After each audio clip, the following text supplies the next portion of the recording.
సినీ ప్రముఖులు కావచ్చు ఓటు హక్కును కలిగి ఉంటారు కాబట్టి వాళ్ళకి సంబంధించి కూడా ఇప్పటికే సినీ ప్రముఖులు రాజకీయ ప్రముఖులకు సంబంధించి కూడా ఓటింగ్ వేస్తున్న పరిస్థితి అయితే కనిపిస్తా ఉన్నది. కాబట్టి మొత్తంగా 6 గంటల వరకు ఈ పోలింగ్ కొనసాగనున్నది.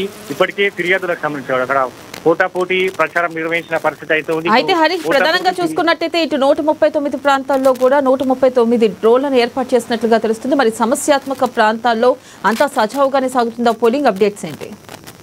రైట్, మొత్తంగా 139 సంబంధించిన ప్రాంతాల్లో 407 పోలింగ్ కేంద్రాలను ఏర్పాటు చేశారు. 5,000 మంది పోలీస్ సిబ్బందికి సంబంధించి కూడా విధుల్లో పాల్గొంటున్నారు. దాంతో పాటుగా కేంద్ర బలగాలు కావచ్చు, ఏదైతే డ్రోన్ సంబంధించి కూడా విధి నిర్వహణలో ఇప్పుడు ఏదైతే పోలింగ్ కొనసాగుతున్న పరిస్థితి అయితే కనిపిస్తా ఉన్నది. కాబట్టి 10% పోలింగ్ కొనసాగనేది. జూబ్లీహిల్స్ సంబంధించి కూడా 144 సెక్షన్ అమలు ఉన్న పరిస్థితి అయితే ఉన్నది. ఇప్పటికే వాళ్ళు ఏదైతే రాజకీయ నేతలకు సంబంధించి కావచ్చు వాళ్ళంతా కూడా నియోజకవర్గాన్ని వదిలి వెళ్లాలని కూడా ఈసీ కూడా ఇప్పటికే ఆదేశించింది. దాంట్లో భాగంగానే బీఆర్ఎస్ అలాగే కాంగ్రెస్ మధ్య ప్రధానమైన పోటీ ఉన్నది. కాబట్టి వాళ్ళు పోటాపోటీ ఫిర్యాదులు చేస్తా ఉన్నారు. ఈసీకి సంబంధించి కూడా బీఆర్ఎస్ నేతలు నియోజకవర్గాల్లో తిరుగుతా ఉన్నారు. ఇక కాంగ్రెస్ పార్టీకి సంబంధించి కూడా వాళ్ళు ఎమ్మెల్యేలు కావచ్చు, ప్రభుత్వ ఇప్పుడు నియోజకవర్గంలో తిరుగుతున్నారు. వాళ్ళంతా కూడా వెళ్ళాలి అని కూడా ఇప్పుడు ఈసీకి ఫిర్యాదు చేస్తా ఉన్నారు. బీఆర్ఎస్ వైపు, ఇక్కడ కాంగ్రెస్ వైపు నుంచి కూడా బీఆర్ఎస్. అయితే హరీష్, ప్రధానంగా చూసుకున్నట్టయితే ఇటు మాగంటి సునీత కూడా పోలింగ్ కేంద్రాల్లో పర్యవేక్షించినట్లుగా తెలుస్తుంది. మరి ఈ నేపథ్యంలో పోలీసులు అడ్డుకున్నట్లుగా తెలుస్తుంది. దాని గురించి అప్డేట్స్ ఏంటి అసలుకి? రైట్, ఇప్పటికే ఇక్కడ ఏదైతే ప్రభుత్వ వైపు బీర్లా ఎలయతో పాటుగా పలు నేతలంతా కూడా పోలింగ్ కేంద్రాల వద్ద ఓటర్లను ప్రభావితం చేస్తున్నట్టుగా కూడా ఏదైతే బీఆర్ఎస్ పార్టీకి సంబంధించి కూడా నేతలు ఈసీకి ఫిర్యాదు చేస్తా ఉన్నారు.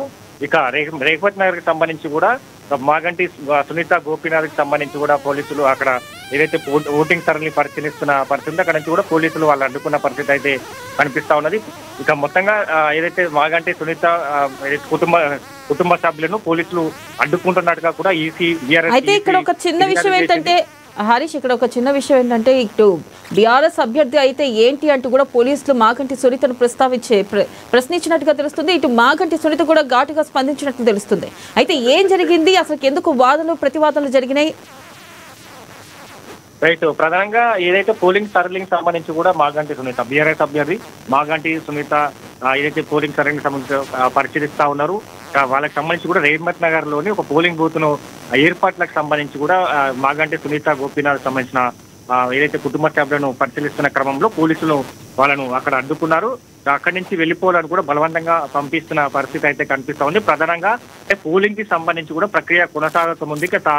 వాళ్ళంతా కూడా లోపలికి వెలుపలికి వెళ్లేందుకు ప్రయత్నించారు. అందులో భాగంగానే పోలీసులు మేము అక్కడ అడ్డుకున్నామని కూడా ప్రాథమికంగా పోలీసులు తెలుపుతున్న పరిస్థితి అయితే కనిపిస్తుంది. దాంతో పాటుగా ఏదైతే రేవత్ నగర్ డివిజన్ లోని మాజీ మంత్రి శ్రీనివాస్ గౌడ్ సంబంధించి కూడా అక్కడ ఆయన పర్యటన చేశారు. అక్కడ ఓటర్లను ప్రభావితం చేస్తున్నట్టుగా కూడా కాంగ్రెస్ పార్టీ అభ్యర్థి నవీన్ యాదవ్ తరఫు నుంచి కూడా ఈసీకి ఫిర్యాదు చేసిన పరిస్థితి అయితే కనిపిస్తా ఉన్నది. ఇక మొత్తంగా ఈ బీఆర్ఎస్ నేతలు కావచ్చు, కాంగ్రెస్ పార్టీకి సంబంధించి కూడా నేతలు, ఇతర నియోజకవర్గాలకు సంబంధించిన ఎమ్మెల్యేలు పోలింగ్ ఓటర్లను ప్రభావితం చేస్తున్నట్టుగా కూడా దాదాపుగా ఇప్పటికీ బీఆర్ఎస్ పార్టీ నుంచి కూడా 28 సంబంధించి కూడా ఫిర్యాదులు అందజేయడం జరిగింది. ఇప్పటికే పోలీసుల నుంచి కూడా ఆదేశిస్తా ఉన్నారు. ఎవరైతే నియోజకవర్గాల్లో ఉన్నారో వాళ్ళంతా కూడా వెళ్ళిపోవాలని కూడా పోలీసులు. అయితే హరీష్, ఇక్కడ చూసుకున్నట్టు ఇటు బీఆర్ఎస్ కార్యకర్తలకి అలాగే పోలీసులకు మధ్య కూడా వాగ్వాదం జరిగినట్లుగా తెలుస్తుంది. మరి ఈ నేపథ్యంలో అక్కడ పరిస్థితి చక్కబడిందా?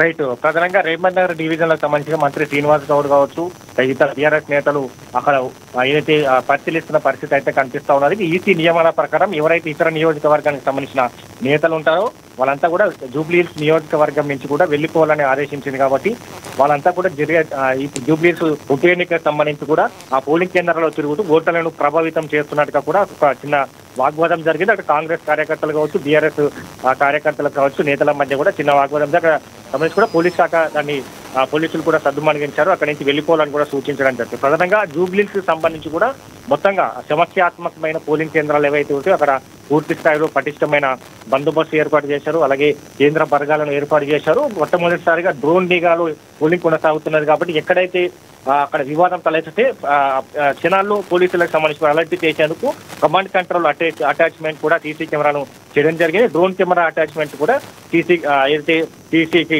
అటాచ్ చేయడం జరిగింది. దాంతో పాటుగా పోలీసుల బలగాలు కావచ్చు, కేంద్ర బలగాలు కావచ్చు పూర్తి స్థాయిలో ఎన్నికల పోలింగ్ కేంద్రాల వద్ద కూడా పూర్తి స్థాయిలో 144 సెక్షన్ వద్ద ఇప్పుడు పోలింగ్ కొనసాగుతున్న పరిస్థితి అయితే కనిపిస్తా ఉన్నది. మొత్తంగా ఈ రోజు ఉదయం 7 గంటల నుంచి 10 గంటల వరకు సంబంధించి కూడా 10% పోలింగ్ నమోదైంది. ఇక 6 గంటల వరకు సమయం ఉన్నది కాబట్టి ఇప్పుడిప్పుడే అంతా కూడా చేరుకుంటా ఉన్నారు. ఇప్పటికే అంటే మందకొడి కొనసాగుతున్నది. మధ్యాహ్నం తర్వాత పోలింగ్ ఏదైతే పోలింగ్ శాతం అయితే పెరిగే అవకాశాలు అయితే కనిపిస్తుంది. ఎందుకంటే సినీ ప్రముఖులు కావచ్చు, రాజకీయ ప్రముఖులు కావచ్చు, వాళ్ళంతా కూడా ఆఫ్టర్నూన్ తర్వాత ఓటు హక్కును అయితే హరీష్ ఇప్పటి వరకు ఇటు సినీ ప్రముఖులే కానీ రాజకీయ ప్రముఖులే కానీ ఎవరెవరు తమ ఓటు హక్కును వినియోగించుకున్నారో అప్డేట్స్ ఏంటి?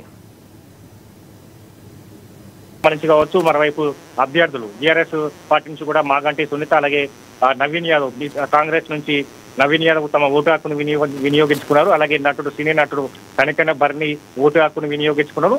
ఆయనతో పాటుగా దర్శకుడు ఆర్జీవి కూడా తన ఓటు హక్కును వినియోగించుకున్న పరిస్థితి అయితే కనిపిస్తా ఉన్నారు. ఇప్పటికంటే చాలా వరకు అంటే సినీ ప్రముఖులకు సంబంధించి కూడా ఇప్పుడిప్పుడే చేరుకుంటా ఉన్నారు. మధ్యాహ్నం తర్వాత అందరూ ఓటు హక్కును ఇప్పటికే ఈసీకి సంబంధించి కూడా పలు ప్రచారాలు నిర్వహిస్తున్నది. కీలకమైన తమ ఓటును వినియోగించుకోవాలి, అందరూ ఓటు వేయాలని కూడా ఈసీ సంబంధించిన ప్రచారాలు చేస్తా ఉన్న పరిస్థితి అయితే కనిపిస్తా ఉన్నది. కాబట్టి మొత్తంగా మధ్యాహ్నం తర్వాత ఈ ఓటింగ్ శాతం పెరిగే అవకాశాలు అయితే ఉన్నాయి. Right Harish, thank you.